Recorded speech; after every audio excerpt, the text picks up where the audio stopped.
You need to hear this if you're a member of the All Pakistan Nambardar Association. Exciting changes are coming your way.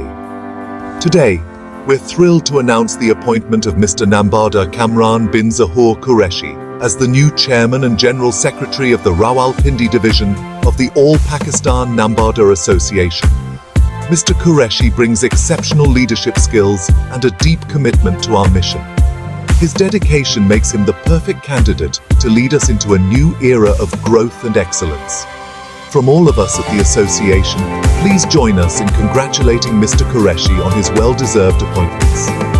We have every confidence that he will excel in his new roles and take our association to new heights. Thank you for your continued support and enthusiasm. Together, we can achieve great things. Best regards, Nambardar Raja Azmat Ali Kayani, Central President, All Pakistan Nambardar Association.